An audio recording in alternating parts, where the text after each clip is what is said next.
Hello beautiful people, you are welcome to another video. So guys, guess what? Peter Obi granted an interview session on Arise television, and I tell you, it is power packed. Just take your time, relax, because you are going to be hearing interesting things that Peter Obi said during this interview session. Just take a look. Trailing your apparent arrest in London by the British authorities. Some have said that you were being witch hunted by the APC, others that a petition was sent against you, and still others that you were being impersonated. Can you tell us the circumstances of your purported apprehension in London and what has happened subsequently, and sort of clear the air on that? Did you commit an offence for which you were being stopped? Thank you, Charles. One is, I was never arrested. I was never detained. And I did not commit any offence. I was stopped for a routine immigration check because there appears to be a duplication of my identity. I was never arrested. I was never detained. It was just a routine check. You are hearing it from the horse's mouth. For those people that came out and were saying that Peter Obi should come out and speak, should come out and clear the air, was he arrested? Why was he arrested? Why should he be the one to be arrested? You have heard it now.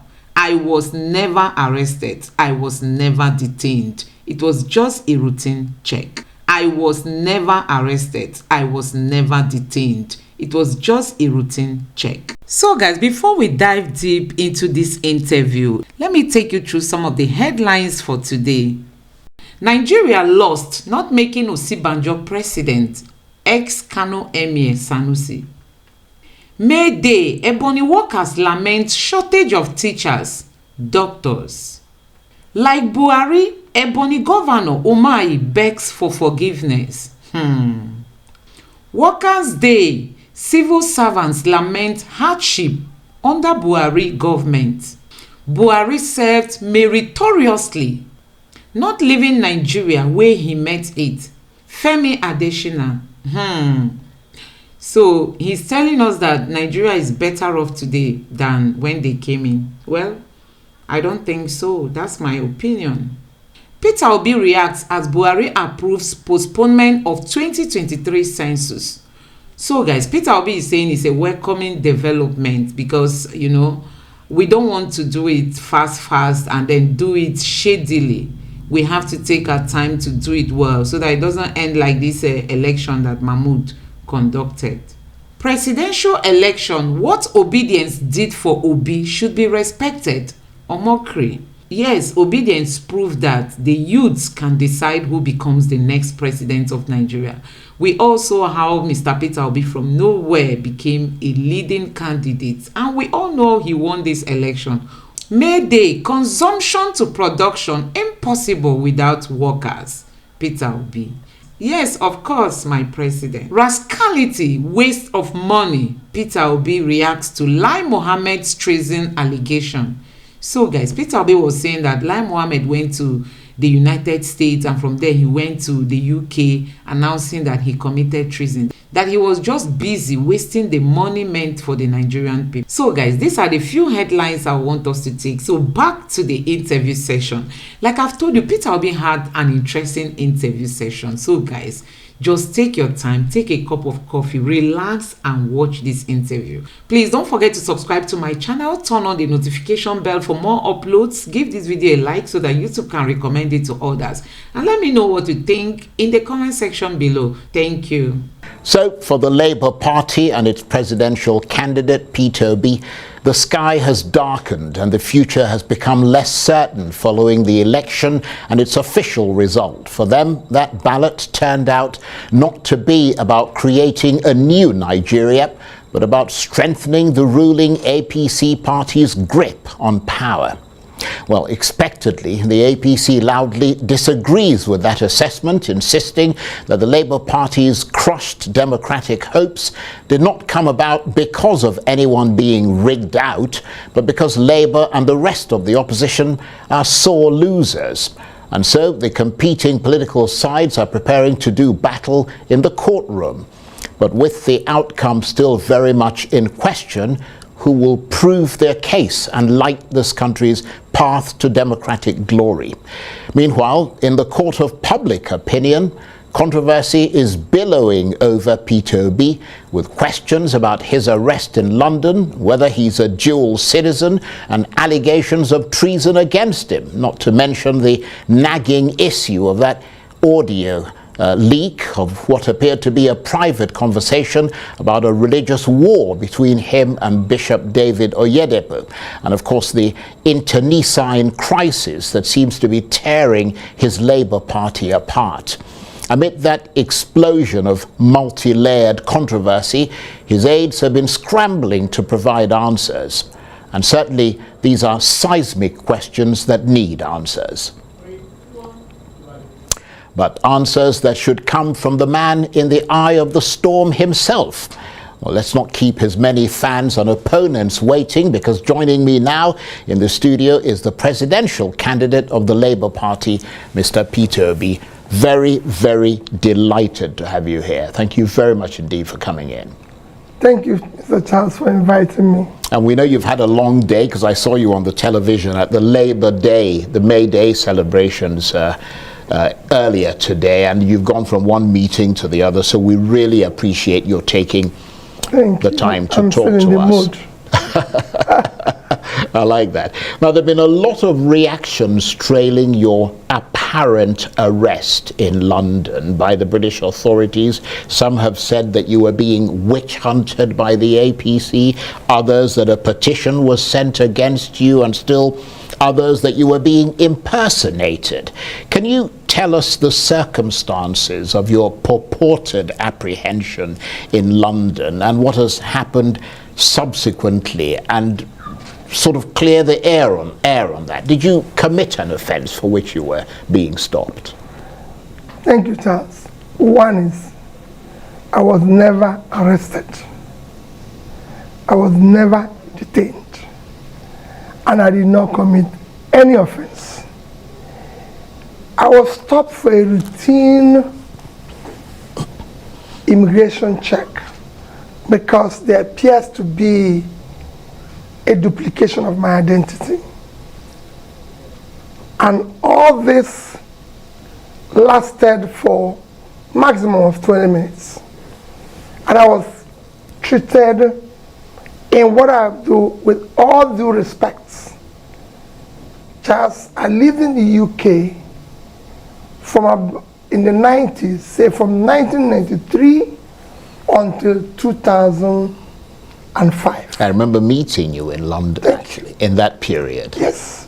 Charles, not just that I lived there, from that 1993 till now is a period of 30 years.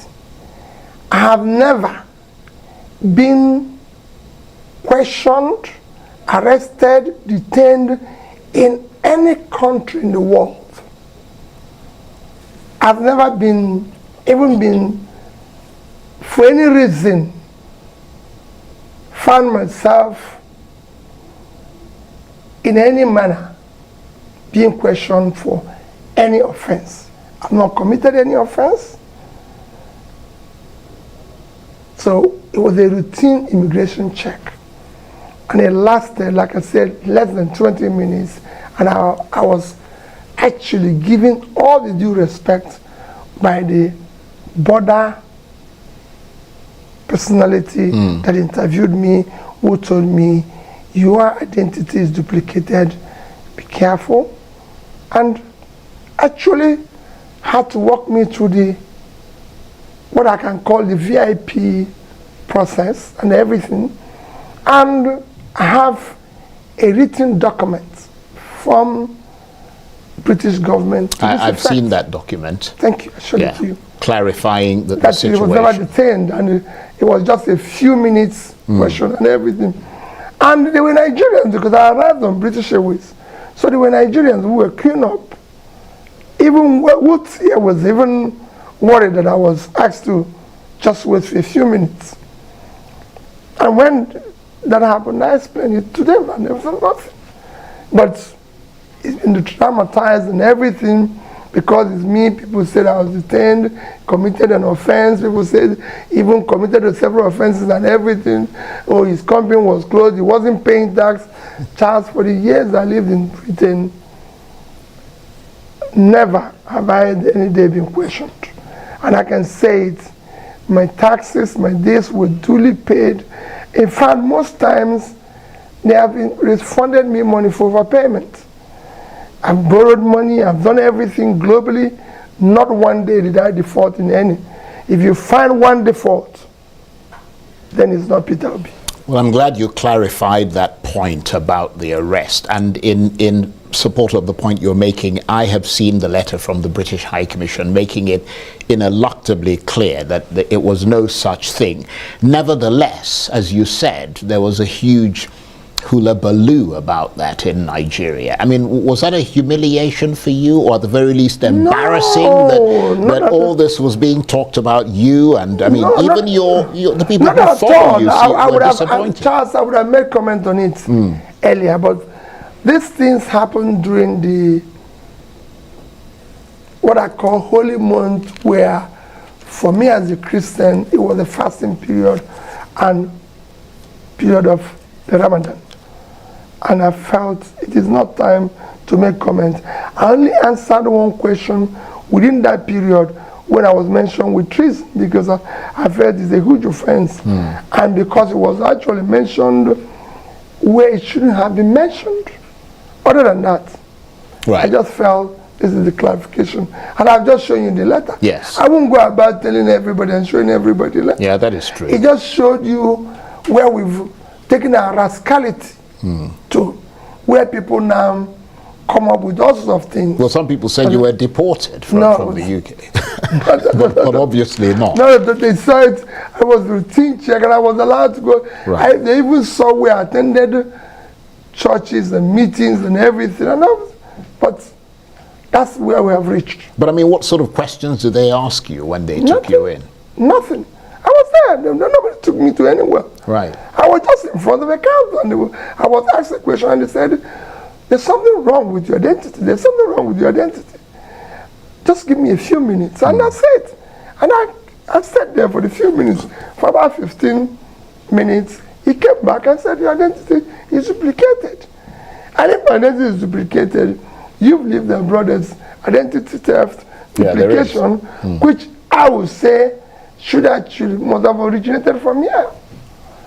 But Well, that's for another day. Yeah, I'm glad you've clarified that point. But there's also another question being raised about whether you are a dual citizen. As you said, you lived in London for a long time. I mean, do you have dual nationality, either British, American, or elsewhere? Because I was reading somewhere that you were conferred with the honorary citizenship of Dallas, Texas in 2022. Charles, you know what that means. It means nothing. Yeah. Even one of the presidential candidates said that it means nothing. It just shows that, okay, well, if you come into this city, you're welcomed. It doesn't even give you a visa. If you apply for a visa, it can't even help you for your visa application. It means nothing. Charles, I've never applied. Right. And I will never apply for citizenship of any other country. Yeah, but I'm a Nigerian. Right. But I believe in Nigeria. I lived in the UK for a period of about 12 years. I had a permanent stay. So you were a permanent resident in the UK? But I had indefinite stay, right. Okay. Which means I can stay there for the rest of my life. Yeah. But when I left the UK in 2025, I went back to them and said, take your stay. I'm no longer having, and I go to the UK with visa. And also to clarify the fact that even if you were a permanent resident, that doesn't make you a citizen of Well, I'm just telling you that even that stay, I returned it. Right. I have never applied, and I will never, as long as I live. Right. My family knows this, everybody knows that. I was born in Nigeria. I'm a Nigerian. God created me a Nigerian. He would have made me an American. were Japanese, were British. But since he made it that I'm a Nigerian, I will want to live and die in Nigeria. Nevertheless, Asari Dokubo, who is a well-known person from Rivers State, says he can prove that you are a citizen of the Solomon Islands, and that the conditions for buying property there is that you must be a citizen. What's your reaction? Do you own property there? One, I don't know where is Solomon Island. I've never been such a place in my life. I don't know. I've never been there. I've no reason to go there. Few places I've gone in the Caribbean, places like Haiti. I was in Haiti when they had the earthquake. I was a governor then. Everybody who is close to me knows that I've been to most troubled places in the world. So when there was earthquake in Haiti, I went to President Jonathan. He's still there. I said, Mr. President, I'm going to Haiti. They had an earthquake. I want to go and help them to rebuild. He was even surprised. He said, Peter, why? I said, that's what I've done all my life. I've been to most troubled parts of the world. As I'm speaking to you, Mr. President, I've withdrawn my son from school. We're going there to Haiti. And I went there. The High Commissioner then will tell you, I even met some police officers from Nigeria who were there, and they will tell you. I even traveled with some of the people who, Bob Manuel, who used to be one of the actors, he saw me and said, I'm going to this place to help them rebuild. And I helped them to raise money then, over $200,000. So I've been to Haiti, and I've been to Barbados. So other than that, I can't remember. I don't know where Solomon Islands, Charles. Right. I've never been there. I don't own a property anywhere outside Nigeria, except in the UK, where I lived. Yes. Other than that, any other place that there's a property in the name of Peter Obi, it is fake. It doesn't exist, and I don't need it. Why would I own a property where I don't live? Well, I'm glad you clarified that point, but I'm afraid there are other things that need clarification. The Minister of Information, Lai Mohammed, recently called for your arrest, accusing you of treason. Do you see any links between your activities lately and any treasonable offenses? Charles is height of rascality. Height of rascality. That it was even announced in Washington. I committed a treasonable offense, and I'm in Onitsha. And my minister went to announce it in Washington. This is what I'm talking about. We're not talking about waste in governance here. People don't want to understand. The amount it costs Nigeria for him to go and announce that in Washington can fix, I can tell you, I've been in government, can build a block of 6 classrooms in a primary school. I'm sure if you go to his village, there's so many places where children don't even have desk or classroom to go to school. And instead of using that money to go and do it, he used that money to go to Washington to announce of treason of somebody who is not a child. He doesn't need to do that. It is rascality of the highest order. These are the reason why we want a new Nigeria where things will work the way it works in other clime. From there he went to London, announcing the same thing. Well, I'm in Nigeria.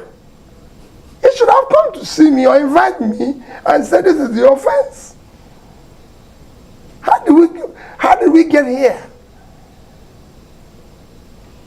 Yeah, that's a good question, but I'm afraid it will remain a rhetorical question at the moment. Some of your followers, just moving on from that, who are known as Obidient, have recently engaged in a sort of caustic exchange of words with Professor Wale Soyinka, the Nobel laureate, and he said that they simply don't accept any form of criticism.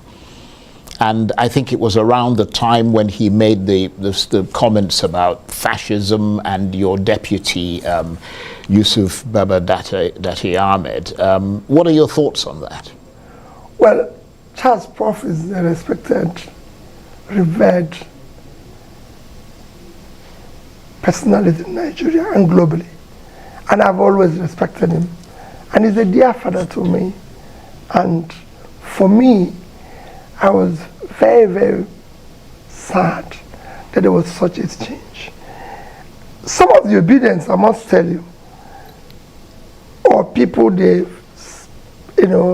mentioned that the obedience are not entirely people who are with us. The oppositions have also come into it and are using it at times. You mean other opposition Other parties? opposition parties. Right. But that is not to worry about. But I was very sad there was such a change between a respected father and but you have to understand this. These young people are people who have been so deprived by supposedly a system that is supposed to care for them. They've been pushed to the wall. Even me, Charles, the way they even react when I say things, but I could see their pain. I could feel it. Because I live in the same system, Charles, that they are living in. I said it in Enugu 2 days ago. I said, listen, I lived in this town. I went to JL in Enugu as a student, University of Nigeria, Nsukka, and paid 2,600 and something naira for a Volkswagen car. And within 2 years, Umano Motors in Nsukka sold a 505 to me at 2,700 naira, sorry, at 6,800 and something naira in the same country. I remember Ozumano telling me that they have too many orders from so many lecturers, so my own will be delayed. If you go and see people like Professor Wala, my lecturer then, they are driving new cars. It's some society where we lived, everything was working. All of a sudden, these young fellows now live in what you can consider a war situation. So at times, there's issues. I will make my own comment in it that Prof remains a revered father, and I'll keep respecting him for that. And of course, the young obedience, I feel for them. I wish we can see what they're saying. I wish we can feel what they're feeling. The pain, chance I go around these young people, there's nothing the society is offering them. Well, it's not just even when they try to do it on their own. Yeah. This is a place where if you carry today, you are moving around with laptop, you are arrested and labels all sorts of names. This is a place where people are thrown into jail for even making comments.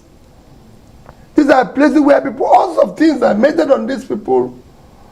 When people who have stolen billions of country's money, done worse things, are moving around, being celebrated, being used as an example to them. Well, on the back of what you're telling us, today is, of course, Labor Day or Workers' Day, and Nigeria marks the day amid rising unemployment, which kind of relates to the people that you're talking about, because a lot of the people who are most affected by unemployment are young people, and many of them are part of the Obidient movement. What is your message about that?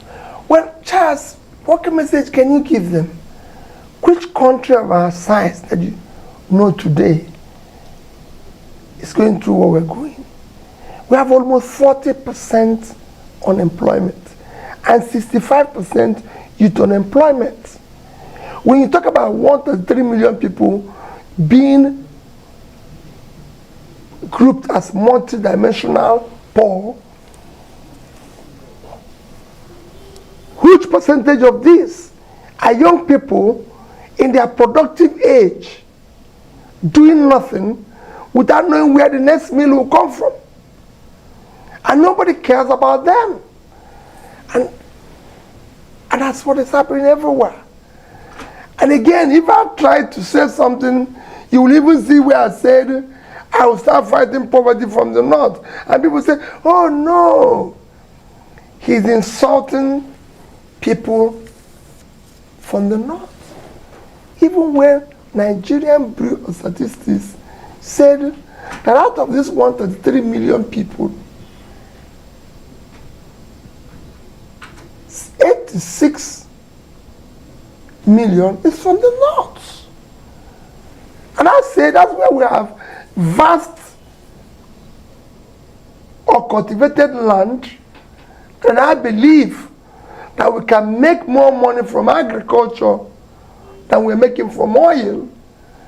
And the only way to put this people out of poverty is to invest in these resources and invest in them in everything. So for me, I feel for them. So that's how you think we should start reducing unemployment, is it? Through agriculture as a first step, or what is your what are your thoughts on you have unemployment? To move the country from consumption to production. And that you start, the basic thing is agriculture. And you move it into manufacturing and then into exports. The country is not doing anything. The country is not producing anything. The population is increasing. You're not doing anything. Just as a simple thing. And I can just give you a simple example. In 2012, we're about 162, 2011, we're about 162 million. Our export is about $130 billion. Today, 2021, we're already over 200 million. We're about 210 million. Our export was about 47 billion. So can you imagine, in 2011, we're about 130. In 2021, we're about 47. When our population moved from about 162 to 2010. In 2012, our export was about $145 billion. In 2020, as at that time, we were about 167 million in 2012. In 2022, we are now about 213 million.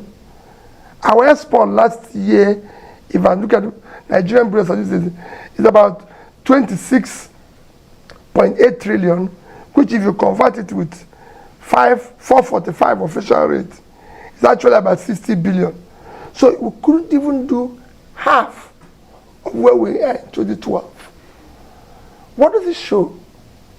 You're not doing anything. We have here an average container importation, just using container, not even using the containerized goods. We are now above 1 million. I think it's about, what I read last time, it's about 1.5 million approximately. Charles, several of these, up to 70 or 80%, go back empty. No other country. If you decide today that you have 1.5 million containers coming into Nigeria, and all of them must go back with some form of export, put it on average of about $20,000 per container going back with goods. That's $30 billion. So if, for example, 50% of this goes back empty, you lost $15 billion for a country that needs every dime. That's a very interesting point. So we need to do something. Yeah, I'm going to ask you to stay with us because we have to take a short break, but we will be back. It'll give you a chance to have a sip of water. You're watching Arise Primetime. 20 more still ahead as we continue our chat with the presidential candidate of the Labour Party, Mr. Peter Obi. Stay with us. Welcome back to Arise Primetime, where we offer perspectives on the news and talking points of the day. I'm Charles Aniegolu. Now, the saga of Nigeria's 2023 presidential election was for the opposition Labour Party and its leader Peter Obi a tragic affront to democracy, an electoral earthquake that crumbled their hopes, shaking the faith they had that the election would be the turning point that would change the course of Nigeria. Well, the winter winds may be howling for them, but for the President-elect Bola Tinubu, his APC party and their supporters, it'll take more than that to dampen their spirits as Inauguration Day draws near. For them, it's a legitimate ballot that culminated in victory for Mr. Tinubu, never mind the fact that that victory is dogged by major national and international concerns about legitimacy and by the APC's legacy of expanding insecurity, growing poverty, rising unemployment, an inflation rate that has ballooned in the last few years, and a currency that has plunged in value, giving way to much harder times, especially for those on low incomes. So as the rival sides step up their preparations for the legal conflict ahead and the courts become the new front line of their quest for legitimacy amid all the other controversies that are swirling around the leading presidential candidates, where does Nigeria's hottest political issue go from here? And the presidential candidate of the Labour Party, Peter Obi, is still with me in the studio. Thank you very much indeed for staying with us. Thank you for having me, Charles. Now let's turn to the president-elect Bola Tinubu, whom, from what I read, you recently visited or were shown on social media to have visited. That suggests that you're making reconciliation moves. What are the reasons for that, and what would you say to your followers, the Obedients, who might, in a sense, feel betrayed by that move, if it did in fact happen? Charles, it did not happen. I've never visited him. I didn't. You know, these are one of the things I'm telling you. They've turned the whole thing into a joke. So what it is now is, what are we going to do to crush this person? What are we going to do to label him this? If it is not to label him tribal bigot, religious bigot, if it's not sticking, maybe we'll find his family, maybe have a love child somewhere, maybe all sorts of things. You know, duplicated identity, everything. Because I've been to the UK about 3 times this year, not this issue. So it's all about, oh, let's go to Washington and announce to them that is treason, that is involved in this, involved in that. Charles, I did not visit anybody. Okay, well, that's a clarification. So my followers are saying, will remain steadfast in the cause we've chosen. And that is to do the right thing. We went into election with a strong faith in the law that was signed by Mr. President, with a strong faith in the statements of Professor Mahmoud, which was said globally, said it in Washington, said it in Chatham House, in places where even other electoral bodies don't come to say anything. He said it all over Nigeria. Even when people doubted it, he said nobody should doubt it. It's going to be this real time. Why do we have to go through that? Just why do we have to? Why is this country built that things must be wasted. So why do you think he said those things and did something else? We spent nearly $1 billion for this mess. We could have just saved the money. After all, if the university striking lecturers were giving 400 billion, there would have been no strike. We would have just asked Mr. President, you're going, please appoint somebody of your choice. You would have saved everybody, the parties that were running around, all those monies people use for campaign and everything, running around, even those who shared money for their primaries, they would have saved all that money, even for the forms, and use it to invest in the two critical areas that is keeping this country underdeveloped: education and health. If we have put 100 billion in primary health care that have just collapsed, and we have the highest infant mortality, surpassing India, that is 1.4 billion people. Nigeria have surpassed India in infant mortality. If we had put 100 billion naira on that, it would have made all the difference. We didn't. We put it in the election. And then we came up with this. How? But why do you think he went to all those places, Chatham House and all the places around the world? I don't know. That's what and said those things and then did something else? Yes, that's what I'm worried about. And this is not being said by somebody who is uneducated. It's been said by a respected professor. But does that give... That questions the entire... You see, whenever I talk about that educational qualification, it's not a measure of integrity. That's what it should be. Yeah, but you're suggesting that it was necessarily something that had to do with integrity. They're arguing that it might have been, or that it had something to do with technical glitches. Which technical glitches? You had three elections the same day.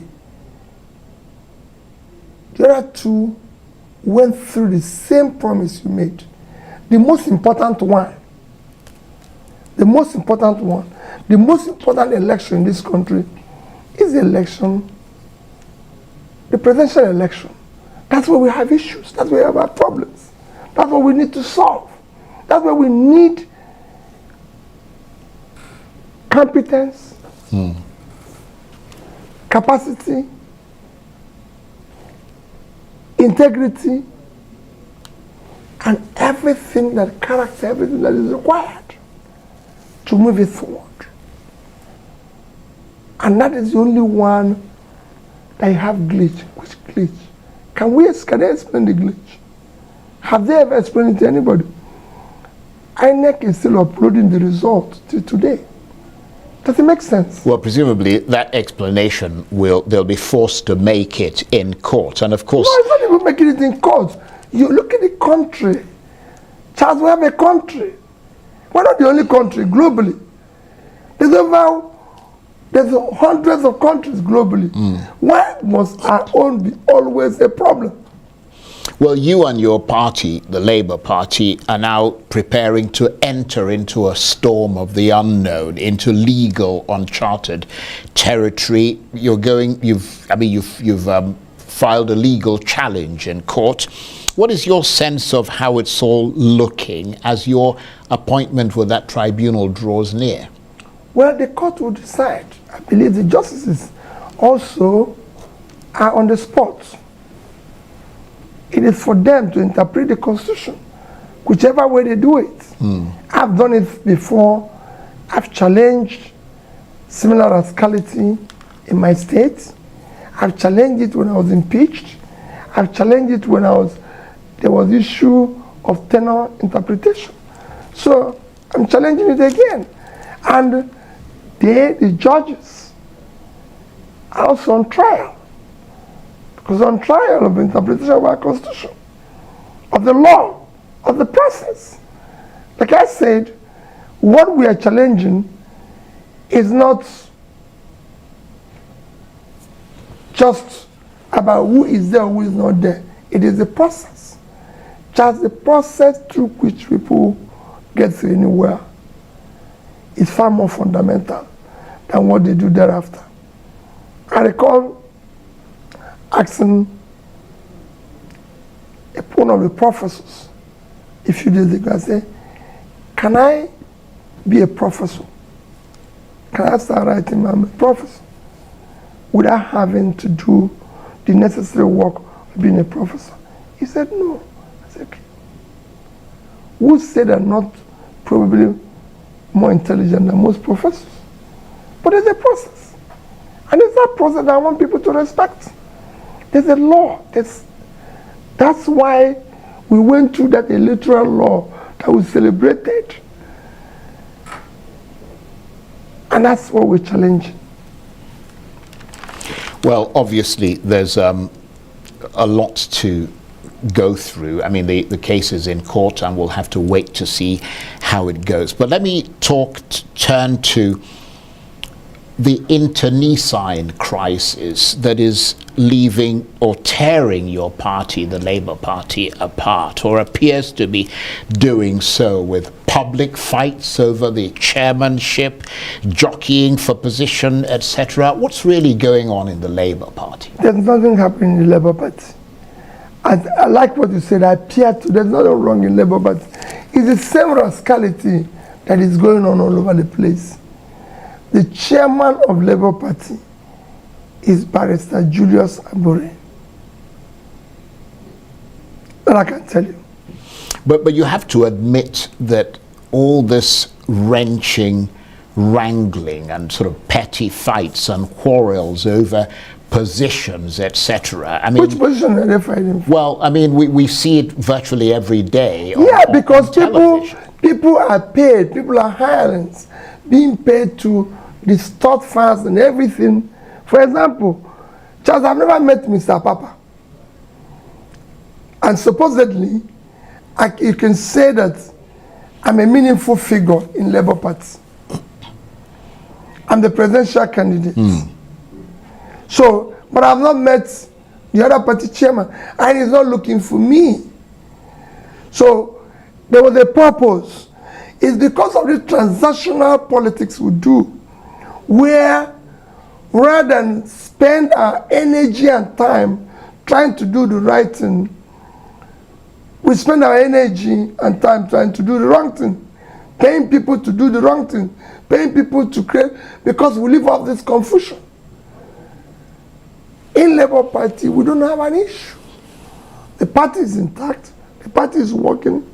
The party was founded by Labour, NLC, TUC, the Labour organization. They founded the party. That's why today I had to quietly go and join them solidarity in what they're doing, because they are the owners and we're working seamlessly in as it's supposed. Well, I mean, but you have to have all these problems by paid agents and everything. And that notwithstanding, because we're a family, we're even trying to bring everybody, even those to say they've paid you, maybe you've done the job they wanted to do, please come, let all of us be a family. Right, because I mean, I'm sure you know that people, I mean, it doesn't inspire confidence in the public when they see a party that they believed in was going to reshape this country and repurpose things. I mean, you know, they were entrusting this country, or were planning to entrust, at least some people, this country to your party. I mean, and to them, and people have made a lot of comments about this. I mean, it seems like you're no different from the other parties that you criticize. Because those who live off the confusion, who are already in other party, will not go away without tearing away, trying to, create confusion everywhere. That's what it is. They're not going to keep quiet. I've said it before. Whenever I talk to the Obidient, I said to them, don't think these people are going to go away saying, no, we're happy. No, they're not going to do that. It's impossible. But if we stay on doing the right thing, eventually will win. And that's what we want to continue doing. Right. And I assure you, that's where we are. Well, let's talk about one more apparent scandal. That's that audio leak. You might have talked about this before, but we want to sort of hear it from you again. That audio leak of what appeared to be a private conversation between you and Bishop David Oyedepo, in which you appeared to have described the elections as a religious war, and which has been seized upon by your critics as an example of you promoting a religious agenda. Did that conversation take place, or was it an outright artificial intelligence fabrication, or somewhere in between? Charles, whatever you call it, whatever anybody wants to make of it, it's fine with me. All I can tell you is that, Charles, I'm not a religious or tribal bigot. But you did have the conversation. No. I just tell you, what they make about it is their business. I've shown you several examples this evening of things that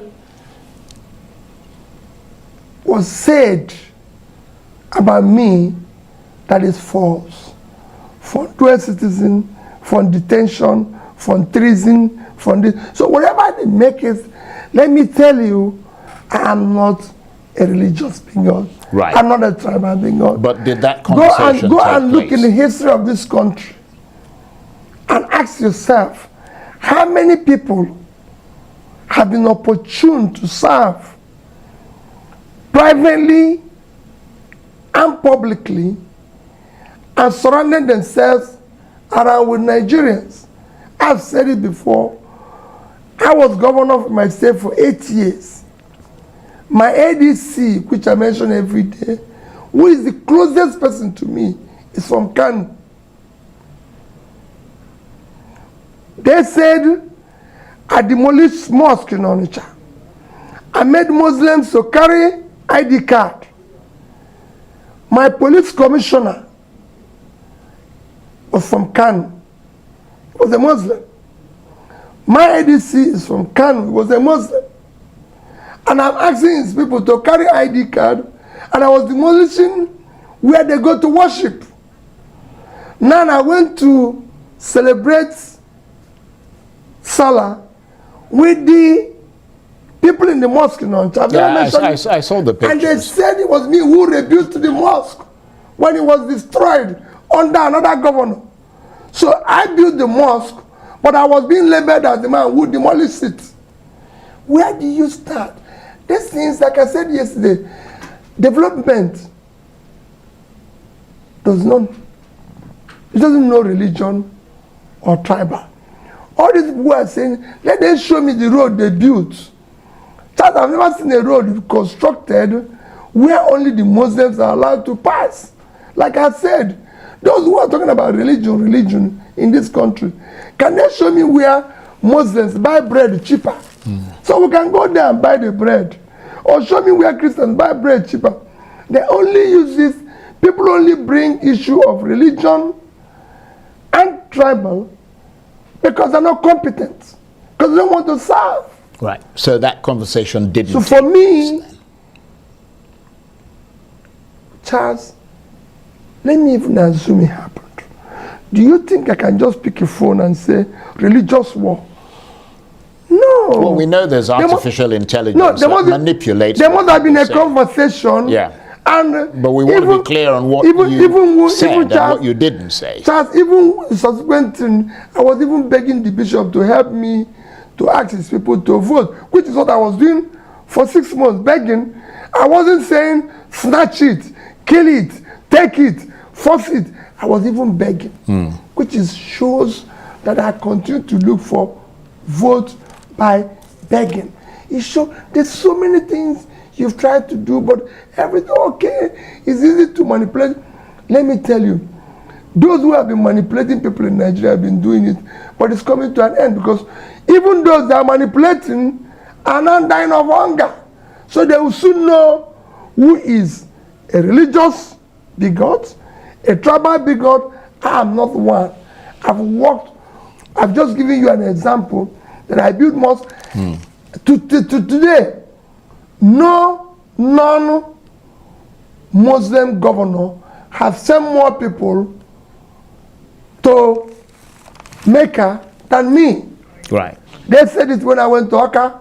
It was them who I was saying it. Well, I'm going to assume... When I do pilgrimage, right. I send people to Israel, I send people to Mecca. I'm going to because assume... I believe right. that this is the way to go. I'm going to assume that you did not say that the election is a religious war, because you haven't answered that question. But if you choose not to answer it, I will assume, based on what you said, that I can never say it's say a religious war.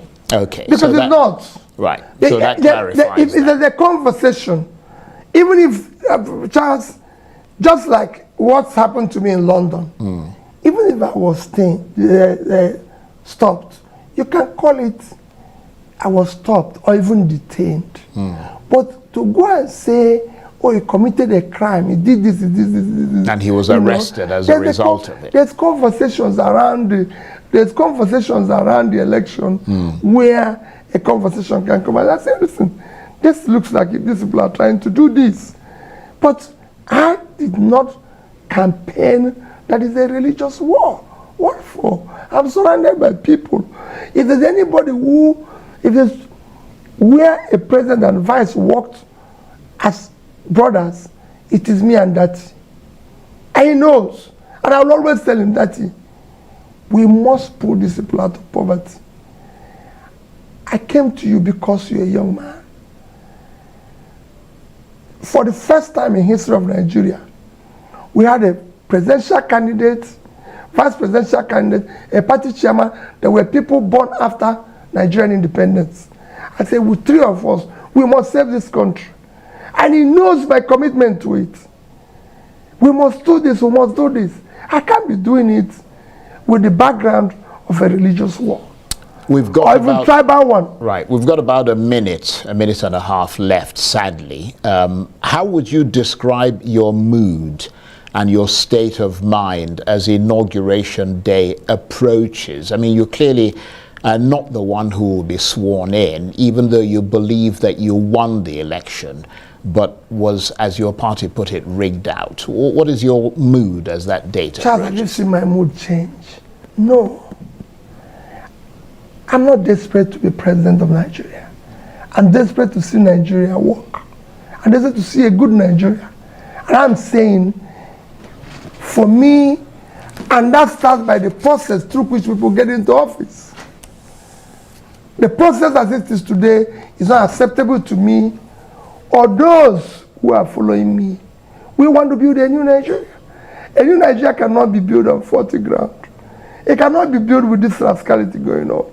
It will only be built on what I call transparent process. If you want to be called His Excellency, you must come through an excellent way. I, Peter, go and check my background. Go and check who I am. I have never one day given anybody $1 to vote for me. I don't know who is Inec rec in my state. Go and ask him. I never met him. We only spoke once on phone when I asked him to do those things. Ask Mahmoud, who is the chairman, whether he's met with me. He was given a job to build a new Nigeria. Go and ask anybody. Charles has served as 8 years as governor. I did not admit one person in the state university. I told them, anybody who didn't pass, don't take him, whether it's coming from me or not. We must start doing things rightly in this country. My mood remains the same. What it is yesterday is what it is today, and not tomorrow. All I want is a Nigeria where Nigerians will be proud to say they are Nigeria, with a security, where we can create jobs for the young ones so they have a means of livelihood, where there's a future they can hope. And it is that future they voted in Daddy and I. And we were prepared, and we are prepared tomorrow. Whatever happens, we remain steadfast. We're not going to go away. I'm not going to go away. Like I told you, I'm not a citizen of any other country. I'm a citizen of Nigeria. I believe in Nigeria, and I've said it. If there's war outside Nigeria, if there's war in Nigeria today, I'm outside, I'll come back here. Because I'm a citizen of here, and I believe in it. I want to thank you very much indeed for taking the time to really talk to us and give us your side of a lot of these controversies. We really appreciate it very much indeed. Mr. Thank Peter you for Obi, having me. thank you very much, is the presidential candidate of the Labour Party. That's it for this edition of Arise Prime Time. Join us again tomorrow from me and the entire team. So guys, you've heard it from the horse's mouth. Let's take some of the points that Peter Obi talked about. Like that of Lai Mohammed. We all know that Lai Mohammed went to the United States and was telling the world that Peter Obi has committed treason. I don't even know if he knows what treason is all about. As if Peter Obi wanted to oust the president, Buhari, they just use the resources they have that they are supposed to use in creating opportunities for Nigerians. They use it to travel around the world to go and hold press conference that have no impact on Nigerians, no positive impact. So guys, these are some of the things that are going wrong in this administration. People do things anyhow. And that's why this government cannot even account for all the money that they borrowed. Honestly, in case you don't know, Nigeria's government, the present administration, Buhari's government, is leaving a heap of debts. The money they borrowed that they can't account for. That is what they'll be leaving behind for the next administration. So guys, Peter Obi equally talked about him being arrested, detained, and all that. He has come out to tell us that none of those things happened. He was just going through a normal routine check, and he was asked to stay, and he was asked to wait a little, that something is wrong with his identity, and he was told that somebody is duplicating his identity. And you could see him saying, where else would have that problem come from if not Nigeria? So guys, Peter Obi understands that these politicians, they are taking it to another height, which is not supposed to be the height of rascality. You have heard him use that term rascality on several notes. And also, Peter Obi equally addressed the issue of audio tape between him and Pastor Oyedepo. He didn't say, assuming he was the one that had that conversation, but there wasn't anything like grab it, take it by force, it is a religious war, meaning that people inserted voice in his conversation with Oyedepo. That is my own take.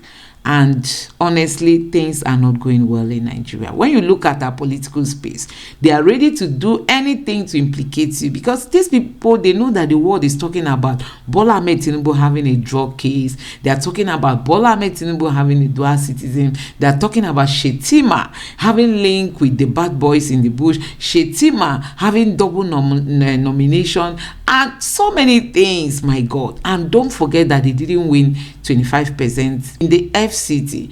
All these things, when they look at all these petitions, for me, they tend to run into confusion, because they don't even know how to start defending all these things. So guys, that is where we are today. I'm so happy that Peter Obi came out to address some issues. I know that the politicians who think they can just use his name who think they can just rubbish his name, I know they must have heard what Peter Obi said during this session, and no doubt that has put to rest so many questions, honestly. So guys, that is it for today. No doubt you enjoyed this video. Please don't forget to subscribe to my channel, turn on the notification bell for more uploads. Please give this video a like so that YouTube can recommend it to others, and let me know what you think in the comment section below. Thank you.